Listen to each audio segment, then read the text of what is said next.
Good morning. Happy Monday to you. Yes, Monday. Did you have a great weekend? Walk with me.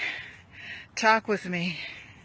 I was inspired today to wear another one of my health coaches.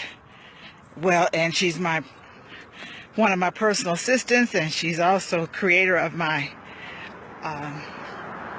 what I call teach shirts. Toy created this shirt for me. I am resilient after I wrote the book, I Am Resilient, when my son passed away from cancer a couple of years ago. And I pulled it out because yesterday my awesome pastor, Sam Casey, gave a dynamic message on resilient faith. Excellent, excellent message on having resilient faith. And so last week I wore the black I Am Resilient shirt, and today I'm wearing the white I Am Resilient shirt. And then you see the palm tree, because in the book I was sharing the symbolic message of the palm tree is that it stands no matter what. Palm trees are in areas where there are hurricanes and strong winds, and yet they bend, but they don't break. And to me, that's what being resilient is all about. That when you're going through a storm, you bend, but you don't break. So walk with me and talk with me this morning. And I will occasionally look up at the screen and see if there's any questions. But good morning, Ava from New York. Good morning, Deborah. Good morning, Thornette. Good to see you, sister friends. I see I'm developing a walking tribe. Oh, there's my sister Joy. Good morning. That's the birthday girl. Everybody say happy birthday to my sister Joy. She had her birthday yesterday and she spent it at the ocean, her favorite place. I love you, and I'm so glad that you are being inspired, Joy, that you're making some healthy choices. I'm going to turn it around so you guys can stop looking at my face and enjoy the walk with me. I started a little late, so the sun is up and it's pretty bright, but I want to continue sharing a few thoughts with you about resiliency.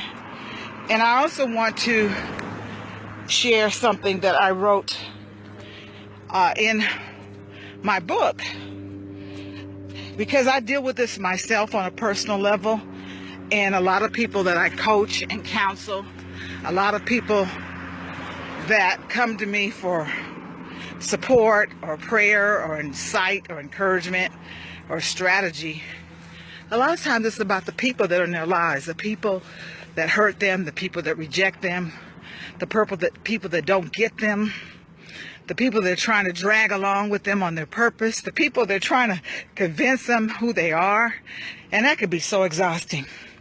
So I want to read something this morning from my book, Godfidence, How to Develop Daily Godfidence. And it reads, people cannot give you what they usually cannot give, don't know how to give, or don't want to give.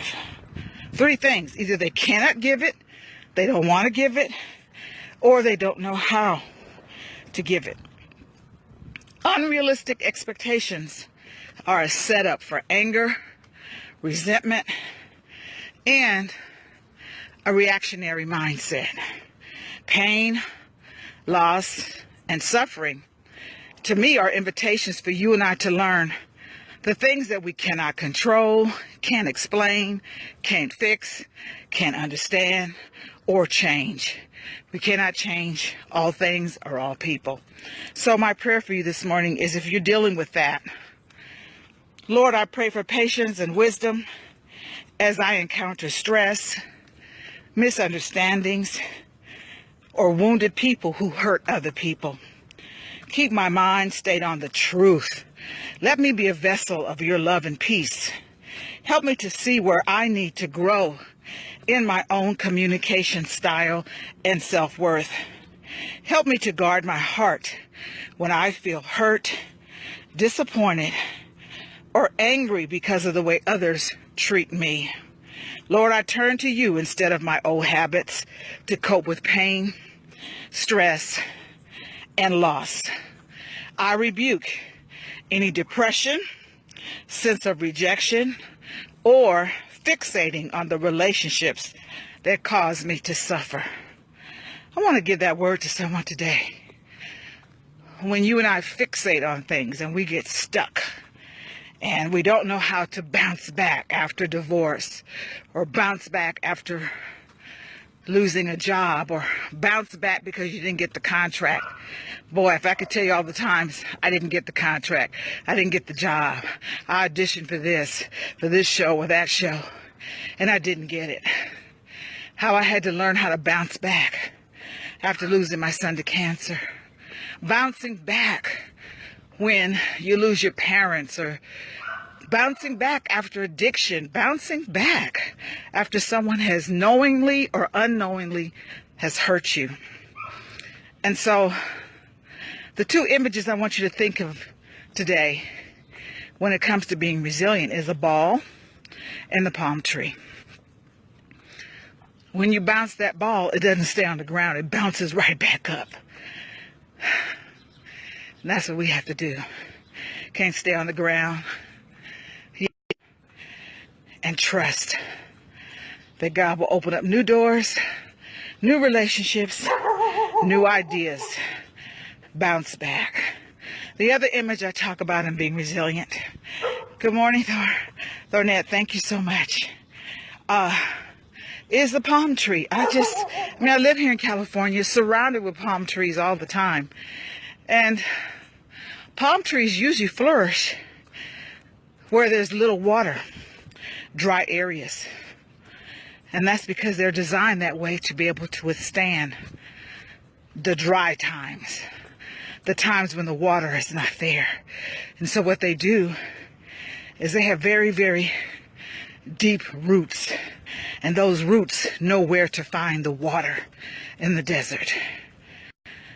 So if you're going through a dry time, if your roots are deep in your faith, if you have roots to other people that are entwined with other people, you'll be okay. But if your roots are very, very shallow, when the winds come, the storm comes, you'll just topple over. Palm trees reach for the sky. Palm trees are strong, and they do bend when the hurricanes come. They do bend when the strong winds come, but they don't break. So I want to encourage you today.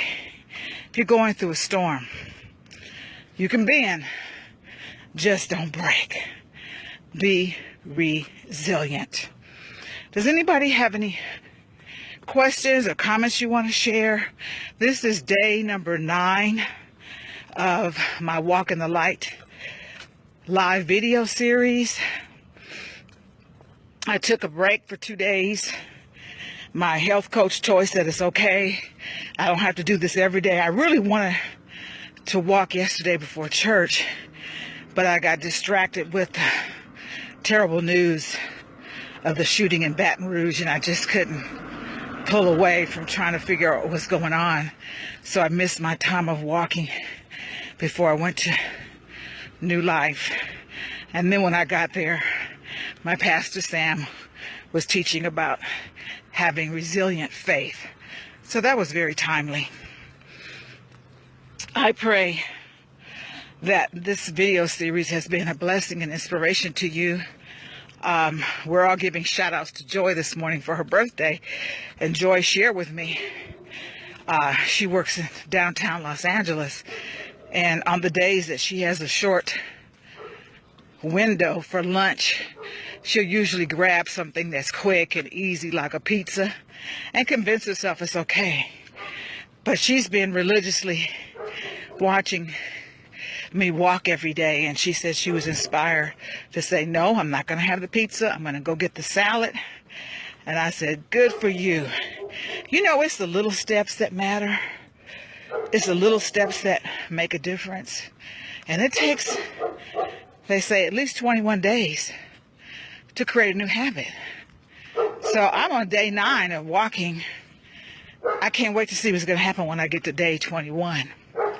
I already feel a difference in my energy level.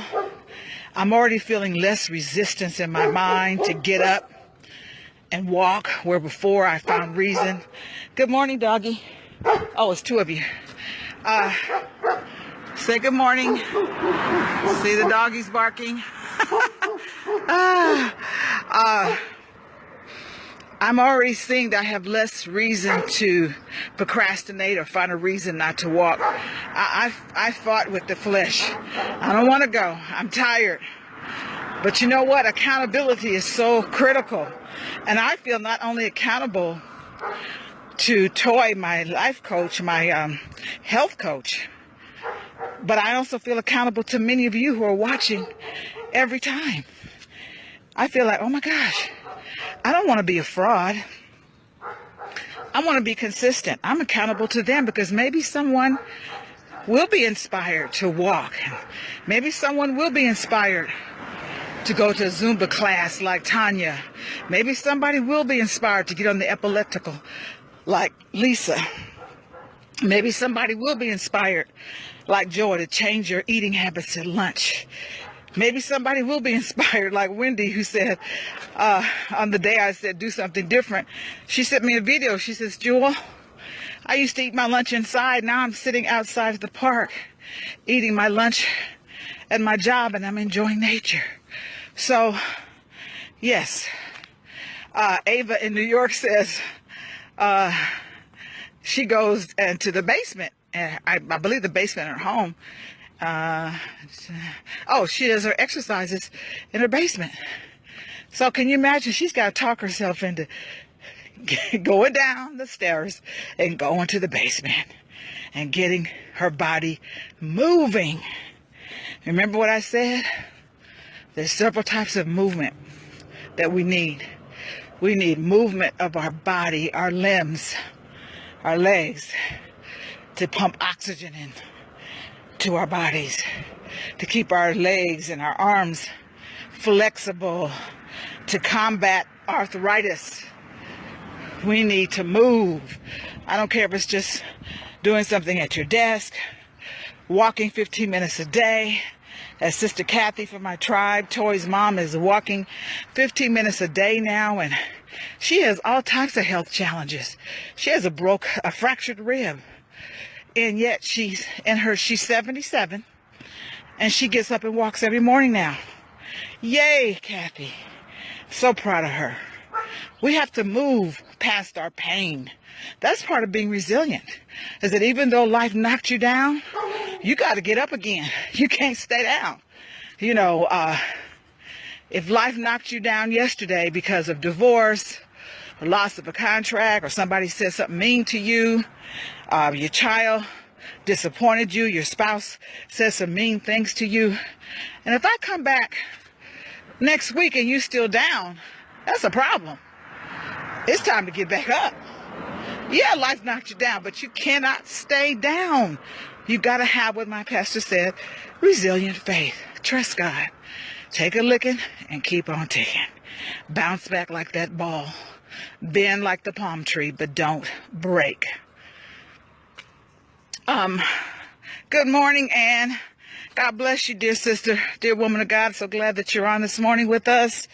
How is mom? Let me know later. Call me and let me know how mom is doing. I pray that you're taking care of yourself.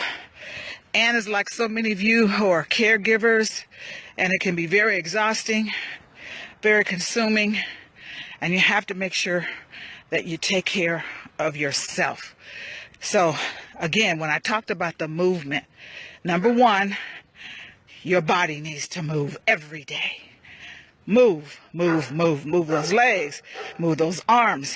The second is movement of the toxins in the waste. It's got to move every day. It's got to move.